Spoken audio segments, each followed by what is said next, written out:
इस संविधान ने हर एक देशवासी को यह अधिकार दिया कि वो सरकार बना भी सकता है और सरकार बदल भी सकता है। ये ज्योत जो हर हिंदुस्तानी के दिल में जलती है, उसने हर हिंदुस्तानी को यह विश्वास दिया कि देश की संपत्ति में, देश की दौलत में, संसाधनों में उसका भी हिस्सा है, कि उसे एक सुरक्षित भविष्य की उम्मीद का अधिकार है, कि देश बनाने में भी उसकी भागीदारी है। उम्मीद और आशा की ये ज्योत मैंने देश के कोने कोने में खुद देखी है। उन्नाव में मैं एक रेप पीड़िता के घर गई, उसे जलाकर मार डाला था। वो शायद 20-21 साल की होगी। हम सबके बच्चे हैं। हम सोच सकते हैं कि अगर हमारी बेटी के साथ बार बार बलात्कार हुआ और फिर जब वो अपनी लड़ाई लड़ने के लिए गई तो उसको जलाकर मार डाला गया होता तो हम पर क्या बीतती। मैं उस बच्ची के पिता से मिली। उसके खेत जलाए गए थे, उसके भाइयों को पीटा गया था, उसके पिता को बाहर से, घर के बाहर घसीट कर मारा गया था। उस पिता ने मुझे बताया कि बेटी, मुझे न्याय चाहिए। मेरी बेटी अपने एफआईआर को दर्ज करने के लिए जब जिले में गई तो उसको मना किया गया। अगले जिले में जाना पड़ा उसे। वो रोज सुबह 6 बजे उठकर तैयार होकर अकेली अपने मुकदमे को लड़ने के लिए अगले जिले में ट्रेन से जाती थी। उसके पिता ने मुझे कहा कि मैंने उससे कहा, बेटी अकेले मत जाओ, छोड़ दो ये लड़ाई।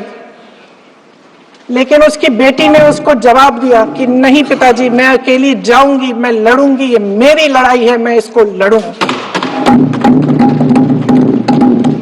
ये लड़ने की क्षमता, ये हिम्मत उस लड़की को और करोड़ों भारत की नारियों को हमारे संविधान ने दी। आगरा में मैं अरुण वाल्मीकि के घर गई। अरुण वाल्मीकि पुलिस स्टेशन में काम करता था, सफाई का काम करता था। आप सोच सकते हैं हमारी तरह उसका भी परिवार था। नई नई शादी हुई थी, 2-3 महीनों का बच्चा था। पुलिस स्टेशन में चोरी हो गई। चोरी का इल्जाम उस पर लगाया गया। उसके पूरे परिवार को उठाकर पुलिस स्टेशन में ले गए। आप हंस रहे हैं, लेकिन ये गंभीर बात है। और क्या गंभीर बात? शर्म करो, शर्म। अरुण वाल्मीकि को पीट पीट के मार डाला, उसकी बीवी को पीटा, उसके पिता के नाखून निकाले, उसके पूरे परिवार को पीटा गया।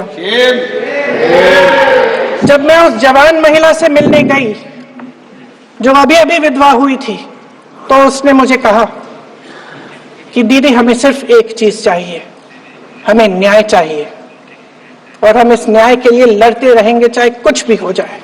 ये हिम्मत उस महिला को हमारे संविधान ने दी।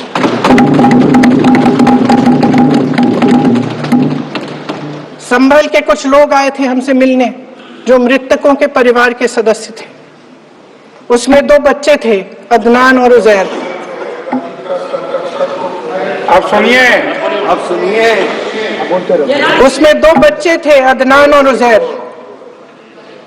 एक बच्चा मेरे बच्चे की उम्र का है, दूसरा उससे छोटा 17 साल का है। दर्जी के बेटे थे।